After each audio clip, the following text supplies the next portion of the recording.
Ош облусундагы эң алыскы тоолуу Чоңолай районунун Бурган суу айылында этникалык кыргыздар үчүн 70 гектар жер жеке турак жайларды жана социалдык объектлерди курууга трансформацияланган. Кичи жана Улуу Памирдеги этникалык кыргыздар үчүн шарча куруу долбоору иштелип чыгып, эл аралык кайрымдуулук фонддорунан каржылык булак табылган. Өлкө башчысы Садыр Жапаров аймактагы иш сапарында социалдык шарчадагы мектептин курулушуна капсула салып, элиттиктер менен жолукту. Мамлекет башчысы афгандык кыргыздарды сактап калуу үчүн жылдын соңуна чейин тарыхый мекенine көчүрүп келүү аракети жүрүп жатканын айтып, бордоштордун көйгөйү жеке көзөмөлүндө экенине токтолду.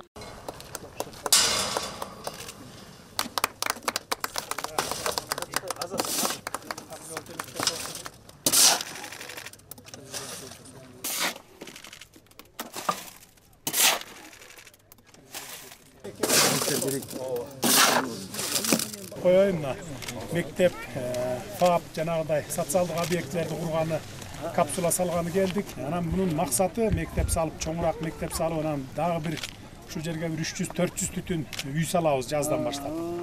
Улуу Памирдеги, Кичи Памирдеги Афгандагы кыргыздарды алып келип жайгаштырабыз. Антпесек алар жоголуп кетүү коркунучуна барат атында. Көрүп атабыз, билип атабыз баарын. Gördüğünüzde жашоолор абдан кыйын акыбалдары. Максатыбыз ушул. Социалдык шарчада 400гө жакын үй памирлик кыргыздар үчүн жагымдуу шарттары менен куруу пландалган. 275 орунду жалпы билим берүүчү мектеп жана саламаттык сактоо мекемеси түптөлөт. Долбоорду ишке ашыруу үчүн республикалык казынадан каражат бөлүнүп, мечит, мектеп, соода дүкөндөрдүн курулушун эл аралык Асына Бил коомдук кайрымдуулук фонду каржылайт. 2017-жылы Нарын шаарына алгачкылардан болуп көчүрүлүп келинген этникалык кыргыздар былтыркы жылы Алай районунун тоолуу аймагына жайгаштырылган болчу. Памирден тарыхый мекенине кайткан 17 үй бүлөнүн 44 мүчөсүнө жарандык берилип, паспорт тапшырылган. Бордоштор коңшу айылда курулган турак жайда күн кечирүүдө. Тамак ашы кем карчысы жергиликтүү бийлик тарабынан камсыздалат. 165 үй бүлөгө чектер, участоктор бөлүнгөн. Ошонун бардык документациясын бардыгын биз толук жергиликтүү бийлик бүтүрдүк. Бүгүнкү күндө ошол Сайыт Бай менен Ассалам кайрымдуулук фонду тарабынан мектеп 92,5 миллион сомго каржыланган турганын астында турат. Мечитти, магазинди ошол биз дагы өзүбүз донор таап каржылайбыз деген сөз айтылды. Калган социалдык шарчалардын бардыгы президентибиз Садыр Нуркожоевич Баткен областындагы өткөндөгү салынган үйлөрдүн форматында, ошондой тибинде үйлөрдү салуу боюнча тиешелүү министрликтерге тапшырма берди. Негизгисине памирлик кыргыздарды көчүрүп келүү боюнча толук кандуу иштер уже башталды. Бизге берилген тиешелүү тапшырмаларды биз өз убагында бүтүрөбүз деген ниеттебиз.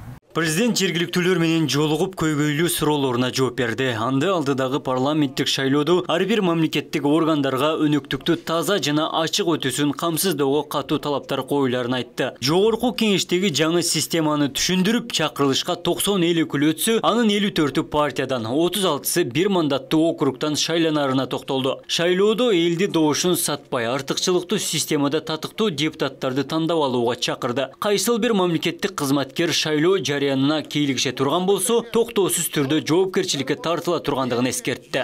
Шайлоо боюнча мына бардык шартты түзүп бердим силерге. 36 республика боюнча бир мандаттуу округтан чыгат. Түздөн түз өзүңөр шайлайсыңар. Андан сырткары 54 партия менен болуп атпайбы? 36 бир мандат. 54 дагы партияны шайлайсыңар, мурункудай партияны эле шайлап койбойсуңар жалгыз эле. Ичинде 54 адамдын кимисин кааласаңар ошогону бересиңер. Түшүндүңүздөр, Мына эми мындан кийин жаңы барган парламентти чимкирик деп атай албайсыңар. Бирөөнү дагы. Кимди чимкирик десеңер, өзүңөр чимкирик деген болосуңар анда. Ушундай шарт түзүп бердим, эми калганы өзүңөрдөн. Сатылбагыла, сатпагыла добушуңарды. Бардыгына установка беремин. Аким, губернатор, начальник УВДларды, бүт кабинет министровду, бир дагы госслужащий бир партияга же одномандатныйдан бир кандидатка иштебейт. Ким иштесе арызын жазып кетет, же болбосо сразу жумуштан алабыз биз.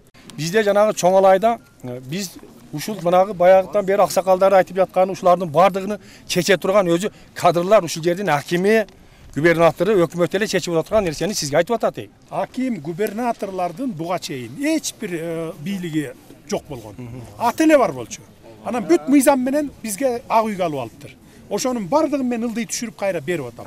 Мына 10-15 күндүн ичинде өкмөт жөнүндө мыйзам чыгат, ошондо мына губернатордун да, акимдердин да полный райондун кожоюну аким болот.